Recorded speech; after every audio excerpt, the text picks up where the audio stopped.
అస్మిత కింద పడిపోతూ ఉంటే శౌర్య పట్టుకుని జాగ్రత్తగా ఆడలేవా, ఆడు అని అరుస్తూ ఉంటాడు. ఇదంతా కూడా వీడియో రికార్డింగ్ చేస్తూ ఉంటారు.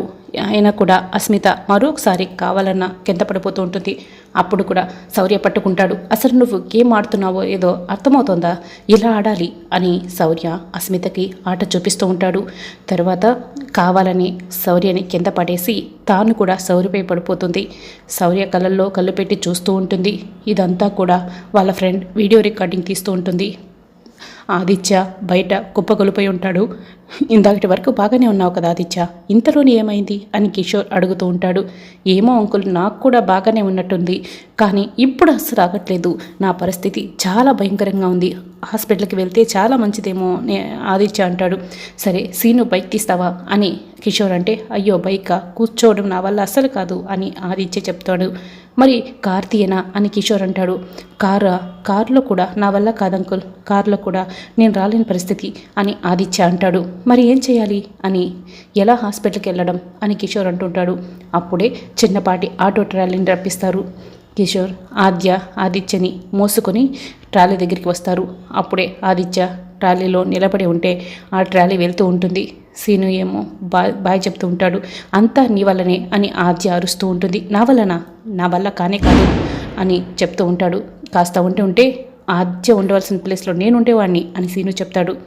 కొంపతీసి ఆద్య నేనే చెప్పేశానని నన్ను అడుగుతుందా ఏంటి, నిలదీస్తుందా ఏంటి అని రామలక్ష్మి టెన్షన్ పడుతూ ఉంటుంది. నా వల్ల ఏంటి, అసలు నువ్వు కొంచెమైనా ఆలోచిస్తున్నావా? ఆదిత్యం చూడు ఇప్పుడు ఎలా అయిందో, ప్రతిదాని పెదనాన్న హనీమూన్కి టికెట్లు కూడా చెప్పించాడు కదా.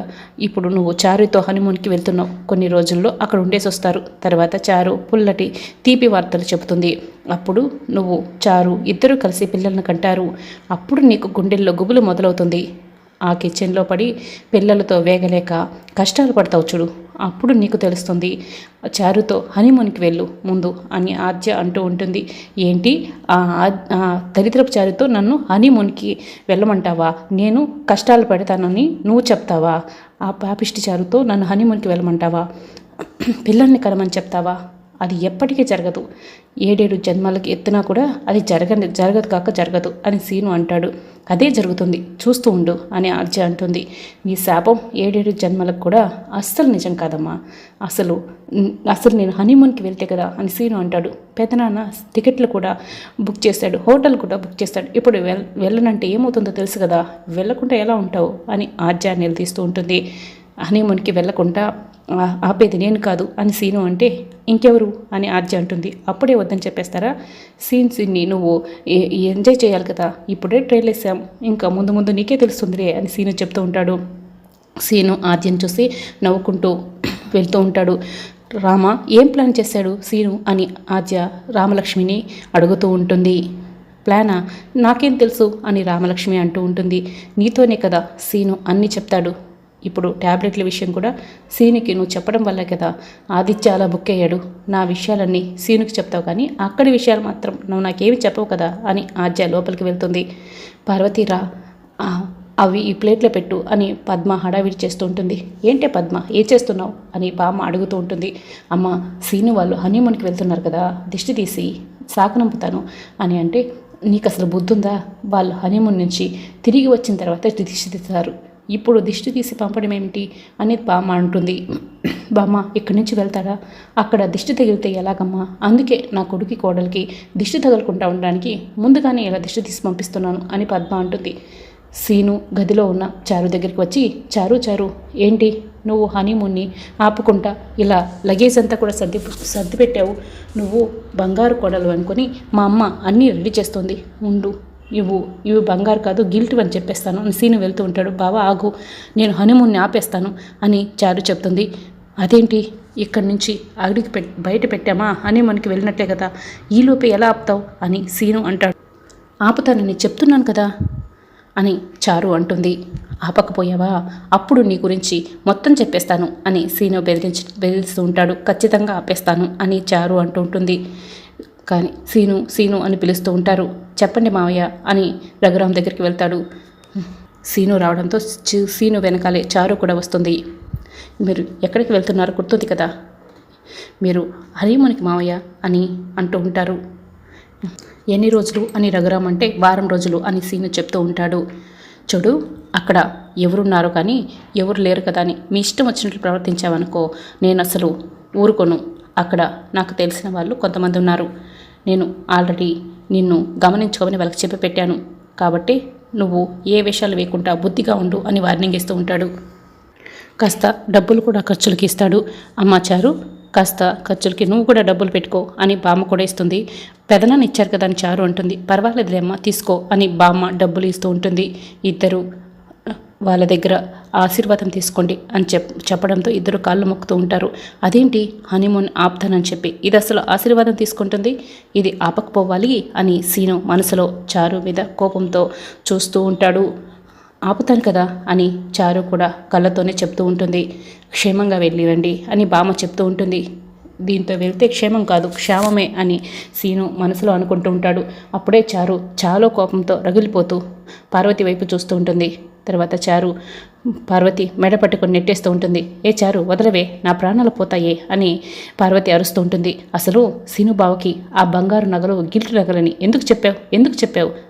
నీ ప్రాణాలు తీసేస్తాను అని అరుస్తూ ఉంటుంది. అయ్యో, నేనేమైనా పని కట్టుకొని కావాలని చెప్పానా? టైం బాగోలేక అలా చెప్పాల్సి వచ్చింది.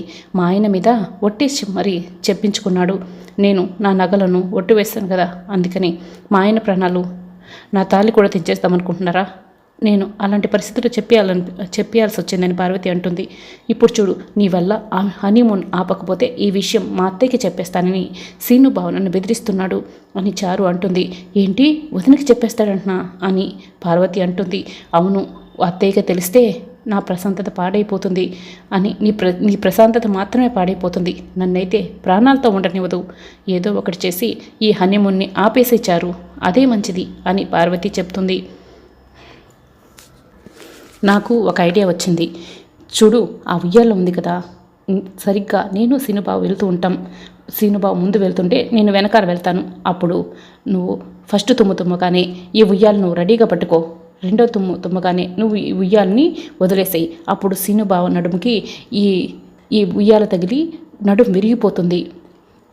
అప్పుడు హనీమూన్ క్యాన్సిల్ అయిపోతుంది. హనీమూన్ క్యాన్సిల్ అవడమే కాకుండా ఆ హత్యని ఇంప్రెస్ చేయాలన్న ప్లాన్ కూడా పక్కన పడిపోతుంది అని చారు అంటే, అయ్యో, సీను నడుము విరిగిపోతే మొదటికే మోసం వస్తుంది, మరి మీరు హనీమూన్ వెళ్ళాలంటే కష్టం కదా ఎప్పుడైనా అని పార్వతి అంటుంది. అప్పటికి చిత్తూరు కట్టు పుత్తూరు కట్టు నేను కట్టేసి నయమయ్యేలా చేస్తాను, కానీ ముందు చెప్పింది చెయ్యి అని చారు చెప్పేసి 2 తాళ్ళని పార్వతి చేతికిస్తుంది. అర్థమైంది కదా, ఫస్ట్ తుమ్ము, రెండో తుమ్ము నువ్వు వదిలేయాలి అని చెప్పి చారు చెప్పడంతో అలాగేనని పార్వతి ఉయ్యాలని మొత్తం కూడా రెడీ చేసుకుంటూ ఉంటుంది. సీను గదిలో వెయిట్ చేస్తూ ఉంటాడు. అప్పుడే చారు లగేజ్ సూట్ కేసుని తీసుకొని వెళ్తూ ఉంటుంది. ఏ చారు, అదేంటి హనీమూన్ ఆపమంటే లగేజ్ తీసుకుంటున్నావు? అంటే మా అమ్మకి చెప్పనా, ఇప్పుడే చెప్పేస్తాను అని సీను వెళ్తూ ఉంటాడు. బావా, ఏదో ఒకటి చేసి ఆపుతానని చెప్పాను కదా, ఆపేస్తున్నాను కూడా. నీకు అంతగా నమ్మకం లేకపోతే ఇప్పుడే వెళ్ళి అత్తయ్యకి నిజం చెప్పేసాయి ఆ నగల గురించి అని చారు చెప్తుంది. సరే, నమ్మకంతో ఇప్పుడు నేను చూస్తాను, ఆపకపోయావా అప్పుడు నీ సంగతి చెప్తాను అని సీను అంటాడు. ఇద్దరు సూట్ కేసులు తీసుకొని తలుపు దగ్గర నిలబడి ఉంటారు. అప్పుడే చారు ముందుగా ఒక తుమ్ముతుంది. ఏంటి ఇక్కడే ఆగిపోయావు అని సీను అంటే మన హనీమూన్ ఆగిపోవాలంటే పెదనాన్న వాళ్ళు బయటికి రావాలి కదా చారు చెప్తూ ఉంటుంది. పైగా నాకు జలుబు చేసింది, అందుకే తుమ్మాను అని చారు కవరింగ్ చేస్తూ ఉంటుంది. అప్పుడే పార్వతి ఒక తుమ్ము అయిపోయింది, ఇంకా వెయిట్ చేస్తూ ఉంటుంది. అయితే సీను కాస్త ముందుకు వెళ్ళగానే సీనుకి ఒకేసారి తుమ్ములు వస్తాయి. అది 2 తుమ్ము అయిపోయింది అని వెంటనే పార్వతి ఉయ్యాలని వదిలేస్తుంది. అక్కడ సీనుకి బదులుగా చారు ఉంటుంది. అయ్యో, ఉయ్యాలు వచ్చేస్తుంది కదా అని చారు అక్కడి నుంచి పరుగులు పెట్టే లోపలే ఆ ఉయ్యాల బలంగా చారు నడుముకి తగిలి చారు కుప్పకొలిపోతుంది. అమ్మ, నా నడుం విరిగిపోయిందే అని గట్టిగా కేకలు పెడుతూ ఉంటుంది చారు. అందరూ కూడా హాల్లోకి పరిగెత్తుకుంటూ వస్తారు. అయ్యో చారు అంటూ పార్వతి పరుగులు పెడుతూ వస్తూ ఉంటుంది. పద్మ ఆల్రెడీ చారు లేవే, ఏమైంది అని అడుగుతూ ఉంటుంది. సీనుకి చారు నడుము విరిగిపోయిందని అర్థమయ్యి, అయ్యో చారు, ఏంటి నడుము విరిగిపోయిందా అంటే హనీమూన్ లేదా అని కావాలన్న నాటకాలు వేస్తూ ఉంటాడు. రాబోయే ఎపిసోడ్లో ఏం జరుగుతుందో తెలుసుకోవాలనుకుంటే మా ఛానల్ని ఖచ్చితంగా సబ్స్క్రైబ్ చేసుకోండి. Thanks for watching.